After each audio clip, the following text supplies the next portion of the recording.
Good afternoon friends, welcome in my channel. आपका मेरे channel में स्वागत है। चलिए शुरू करते हैं आज अपना नेक्स्ट टॉपिक। हमारा नेक्स्ट टॉपिक है heat, effect of heat on living organism. Effect means क्या प्रभाव पड़ता है हीट का ऑन लिविंग ऑर्गेनिज्म, जीवित जीवों पर हीट का क्या प्रभाव पड़ता है। तो चलिए देखते हैं भाई कि हीट हमारे बॉडी में या हम पर कैसे प्रभाव डालता है। We have studied that earth has a suitable temperature which is essential for living on earth, life on earth. क्या कह रहा है कि हमारी पृथ्वी केवल क्या है, हमारी पृथ्वी एक ऐसा ग्रह है जहाँ पर क्या है, लाइफ संभव है और यहाँ का जो टेम्परेचर है वो भी क्या है, सूटेबल है। तो ध्यान रखिएगा, वी हैव स्टडीड, हम पढ़ चुके हैं दैट कि earth has a suitable temperature, पृथ्वी में क्या पाया जाता है, सूटेबल टेम्परेचर होता है in which is essential for life on earth, जो हम इस पृथ्वी पर जीवन को संभव बनाती है। Every living beings can be survive only when it live at particular temperature range. Every living beings can be survive. प्रत्येक जीवित जीव तभी सर्वाइव कर सकते हैं जब only when it live, जब वो रहे कहाँ पर, at particular temperature range, जब वो एक निश्चित तापमान पर रहता है। तो ध्यान रखिएगा, अगर हम टेम्परेचर को बढ़ाते हैं तो आप लोग देखते हैं कि भाई अगर हमने गैस में दूध को भी रखा है और अगर एक पर्टिकुलर टेम्परेचर रखते हैं तब तो हमारा दूध उबलता है, लेकिन अगर हम टेम्परेचर को घटाते या बढ़ाते हैं तो वैसे भी हमारा दूध क्या होता है, घटता और बढ़ता है। मीन्स घटता बढ़ने का मतलब ये नहीं कि हमारा दूध बढ़ गया, 1.5 लीटर हो गया, 1 लीटर से 1.5 हो गया या 1.5 से आधा लीटर बचा, ऐसा कुछ नहीं है। ध्यान रखिएगा, घटने और बढ़ने का मतलब क्या है। घटने और बढ़ने का मतलब ये है कि ध्यान रखिएगा कि जैसे ही आप टेम्परेचर को लो एंड हाई करते हैं तो वैसे ही आपका जो दूध है वो उबलना कम हो जाता है और ज़्यादा हो जाता है। अगर हम टेम्परेचर को और भी तेज़ कर देते हैं तो हमारा दूध क्या होता है, वो केतली से बाहर आ जाता है। क्यों? क्योंकि हमने टेम्परेचर क्या कर दिया, हाई कर दिया, या तो आपने टेम्परेचर ज़्यादा कर दिया तो दूध आपका जल भी जाता है। तो वो कह रहा है कि जब हम एक निश्चित रेंज टेम्परेचर पर रहते हैं तभी हम जीवित रह सकते हैं। अर्थात अगर हमारा टेम्परेचर क्या होता है, बढ़ता है, तो क्या हो जाता है, कोई भी जीव इस अर्थ पर भी जीवित नहीं रह सकता है। Most of the plants can be survive at temperature range of 20 degree to 40 degree centigrade and most flowering plants die. अधिकतर जो पौधे होते हैं, प्लांट्स होते हैं, वो 20 से 40 डिग्री सेंटीग्रेड पर क्या कर सकते हैं, जीवित रह सकते हैं। बट जो फ्लावरिंग प्लांट्स होते हैं, ध्यान रखिएगा, फ्लावरिंग प्लांट्स किसे कहते हैं, आप जानते होंगे फ्लावरिंग प्लांट्स क्या कहलाते हैं। वो प्लांट्स फ्लावरिंग प्लांट्स फ्लावर पाए जाते हैं या जिनमें फ्लावर ओरिजिनेट होते हैं, ऐसे फ्लावर्स को हम फ्लावरिंग प्लांट्स कहते हैं। तो जो फ्लावरिंग प्लांट्स होते हैं, जो फ्लावर बियर करते हैं, जिनमें फ्लावर पाया जाता है, वो फ्लावरिंग प्लांट्स क्या हो जाते हैं, इतने टेम्परेचर में वो फ्लावर प्लांट्स डाई हो जाते हैं, वो मर जाते हैं, सूख जाते हैं। ध्यान रखिएगा। नेक्स्ट कह रहा है आप लोगों का, die when the temperature drop below 0 degree to rise about 45 degree. कब? जब टेम्परेचर 0 डिग्री से कम हो जाता है और राइज अबाउट 45 डिग्री सेंटीग्रेड, और या तो फिर हमारा जो टेम्परेचर है वो 45 डिग्री सेंटीग्रेड से ऊपर हो जाता है। आपका नेक्स्ट टॉपिक है एप्लीकेशन ऑफ थर्मल एक्सपेंशन। तापीय प्रसार है क्या? तो चलिए देखते हैं कि भाई अगर हम किसी वस्तु को गर्म करते हैं या ठंडा करते हैं तो उनमें कौन कौन से चेंजमेंट आते हैं। किसी वस्तु को जब हम हीट करते हैं या उसकी हीट को कम करते हैं तो भाई उनमें कौन कौन से परिवर्तन आते हैं। तो चलिए देखते हैं भाई। इन आवर डेली लाइफ, हमारे दैनिक जीवन में, we observe many applications of thermal expansion. हम कई एप्लीकेशंस को थर्मल एक्सपेंशन में देखते हैं। दीज आर फॉलोइंग, इनमें से जो निम्नलिखित है। तो चलिए देखते हैं। फर्स्ट वन क्या है, फिक्सिंग आयरन रिम। अब चलिए हमको भाई आयरन रिम को फिक्स करना है। किस पर फिक्स करना है देखते हैं। ऑन द वुडन व्हील, किस पर? लकड़ी के पहिए पर। भाई आप लोगों ने देखा होगा कि लकड़ी के पहिए किस पर यूज़ किए जाते हैं, है ना। हेलीकॉप्टर में तो यूज़ नहीं किए जाते, तो लकड़ी के पहिए यूज़ किस में करते हैं? तो आप लोगों ने देखा होगा कि जो बुलक कार्ट होता है आपका, मीन्स जो आपकी बैलगाड़ी होती है, बैलगाड़ी में आप लोगों के जो पहिए लगते हैं वो लकड़ी के होते हैं, लेकिन उन पहियों के जो ऊपर रिम चढ़ा होता है वो आपका लोहे का होता है। भाई वो रिम क्या करता है कि पूरे पहिए को मजबूती प्रदान करता है। ठीक है, तो चलते हैं भाई, अब देखते हैं कि ये जो आयरन रिम है वो वुडन व्हील पर कैसे वर्क करता है।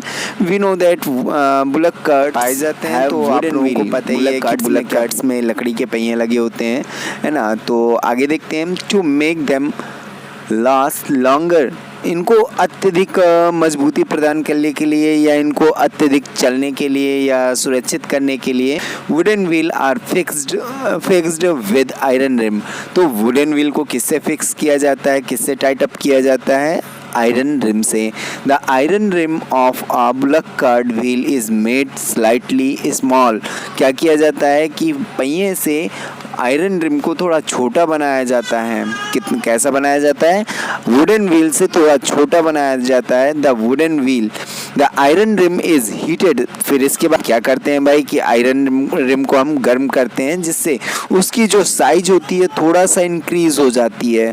Heat is increase the temperature, जब टेम्परेचर को हम बढ़ाते हैं, इंक्रीज करते हैं, एंड एक्सपेंशन उसको हम और अधिक बढ़ाते हैं। The rim is fitted on the wooden wheel when the rim cool, और जब हमारा रिम कैसा हो जाता है? ठंडा हो जाता है। इट कॉन्ट्रैक्ट, वो संकुचित हो जाता है, मीन्स उसकी जो कैपेसिटी बढ़ गई थी, मीन्स उसका जो साइज़ थोड़ा सा बढ़ गया हुआ था। जब उसको ठंडा किया जाता है तो उसका साइज़ थोड़ा सा कम हो जाता है। एंड फिट टाइटली, और हमारा जो रिम होता है वो टाइटली किस पर फिट हो जाता है? वुडन व्हील पर फिट हो जाता है। जैसा कि आप वीडियो पर देख रहे हैं, आपके वीडियो पर एक वुडन व्हील का डायग्राम आ चुका हुआ है, उसको आप देख सकते हैं कि कैसे हमारा वुडन व्हील पर एक आयरन रिम को टाइट किया गया है। चलिए देखते हैं, हमारा नेक्स्ट टॉपिक है living gap between two railways rails. तो भाई आप लोगों ने देखा है कि रेलवे की जो लाइन बिछी हुई तो होती हैं उनके बीच में थोड़ा सा गैपिंग छुटी होती है ना। अगर आप लोग नहीं जानते हैं तो चलिए मैं आप लोगों को दिखाता हूँ भाई कैसे गैपिंग छुटी में देख रहे हैं। सॉरी, आप पिक में देख रहे हैं भाई कि दो रेलवे लाइन के बीच में गैपिंग छूटी हुई है। तो ये गैपिंग क्यों छोड़ते हैं या क्यों छोड़ी जाती है, तो चलिए डिस्कशन करते हैं। तो ध्यान से सुनिएगा और ध्यान से अपने रिलेशंस को देखिएगा। At the time of lead of railway track a small gap is always left. Track के बीच में क्या किया जाता है कि छोटा सा एक गैप छोड़ा जाता है बिटवीन दो सेक्शन के बीच में of a railway line. This is done to allow for the expansion of railway, कि ताकि गर्मियों के समय पर क्या होता है, एक्सपेंशन होता है। इन ड्यूरिंग समर, गर्मियों के समय पर एक्सपेंशन होता है, ये फैलते हैं। सो इनके बीच में क्या किया जाता है? गैपिंग छोड़ी जाती है। If this is not done, यदि ऐसा नहीं किया जाता, इनके बीच में गैपिंग ना हो, तो क्या होगा? Expansion of track can be cause them bend. तब हमारी ये जो ट्रैक होंगी क्या हो जाएगा? ये बैंड हो जाएंगी, एक दूसरे के ऊपर चढ़ जाएंगी, या हमारे ट्रैक राइट एंड लेफ्ट हो जाएगा, जिससे क्या होगा? This cause a serious accident, जिससे क्या हो जाएगा? एक खतरनाक एक्सीडेंट या बहुत भयानक एक्सीडेंट हो सकता है। सो इस तरह के एक्सीडेंट से बचने के लिए क्या किया जाता है कि रेलवे ट्रैक के बीच में गैपिंग छोड़ी जाती है। ओके, चलिए देखते हैं अपना नेक्स्ट टॉपिक कि भाई हमारा नेक्स्ट टॉपिक क्या है। तो ध्यान रखिएगा, हमारा नेक्स्ट टॉपिक है sagging of electric and telephone wire. भाई इलेक्ट्रिक और टेलीफोन वायर को सैगिंग क्यों किया जाता है, मीन्स लटकाया क्यों जाता है? देखते हैं आप लोग कि ठंडियों के समय में हमारे जो टेलीफोन वायर्स और हमारे जो इलेक्ट्रिक वायर होते हैं वो लटके हुए दिखाई देते हैं। भाई क्यों, ऐसा क्यों होता है? और वही वायर्स आपके जो विंटर सीज़न आता है, जब विंटर सीज़न आता है तो आप लोगों का ये वायर्स आपके कॉन्ट्रैक्ट हो जाते हैं, ये टाइट हो जाते हैं। ऐसा क्यों होता है? तो ध्यान रखिएगा, ये रिलैक्सेशन एंड कॉन्स्ट्रक्शन की प्रोसेस होती है। भाई रिलैक्सेशन का मतलब क्या होता है कि जब हमारे टेम्परेचर हाई होता है, मीन्स समर सीज़न चल रहा होता है, उस समय क्या होता है कि हमारा जो वायर होता है वो हीट के कारण लूज हो जाता है, जिसके कारण वो स्विंग करने लगता है।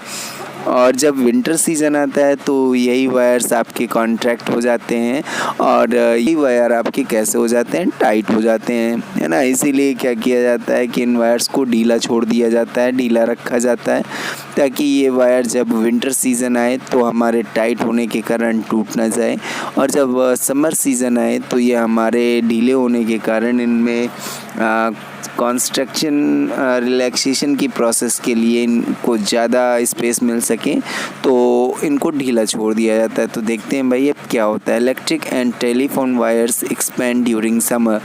समर के समय ये क्या हो जाते हैं, अत्यधिक एक्सपेंड हो जाते हैं, फैल जाते हैं। As their end are fix to the pole, जैसे कि इनके एंड को पोल से लगाया जाता है।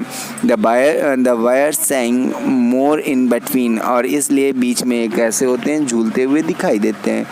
ड्यूरिंग विंटर, लेकिन ठंड के समय व्हेन द टेम्परेचर फॉल्स, जब हमारा टेम्परेचर क्या होता है, गिरता है। फॉल्स का मतलब ये नहीं है कि टेम्परेचर हमारा ऊपर से गिर गया, टेम्परेचर के गिरने का मतलब है कि टेम्परेचर हमारा लो होता है, मीन्स विंटर सीजन आ जाता है। द वायर्स कॉन्ट्रैक्ट, तब वायरस में कॉन्स्ट्रक्शन की प्रोसेस होता है, संकुचन की प्रोसेस होती है। एंड द सैंग डिक्रीज, और ये जो हमारे तार झूलते हुए नज़र आते हैं ये हमारे कैसे हो जाते हैं, टाइट हो जाते हैं। तो आप लोगों को sagging of electric and telephone wires आप लोगों को समझ में आ गया होगा। तो मैं चाहूँगा कि आप इसी तरह वीडियो को पढ़ते रहें, अच्छे से रीड करते रहें, और बहुत जल्द आप लोगों के स्कूल भी खुलने वाले हैं। तो मैं चाहूँगा कि आप लोग अपनी नोट्स को कंप्लीट रखें, ताकि आप लोग स्कूल आने के बाद आप लोगों के सारे नोट्स कंप्लीट हो, है ना। और जिस भी टॉपिक में दिक्कत हो तो मेरे यूट्यूब चैनल ऐश्वर्य बायोलॉजी क्लास में आप जाकर उन वीडियोस को दे सकते हैं, क्वेश्चन आंसर्स को आप देख सकते हैं, है ना। कोई भी आपको अगर प्रॉब्लम होती है तो फिर मेरे कॉन्टैक्ट नंबर 7006397119 पर आप कॉल करके मुझसे कंफर्म कर सकते हैं। तो चलिए अब देखते हैं कि आगे कौन सा टॉपिक है। तो अगला टॉपिक हम अगली वीडियो में देखेंगे कि हमारा अगला टॉपिक कौन सा है। तब तक मेरे चैनल को सब्सक्राइब कर दीजिए, और जो नए स्टूडेंट्स हो या नए व्यूवर्स हो तो वो मेरे चैनल को सब्सक्राइब और लाइक ज़रूर करें। Okay, thank you.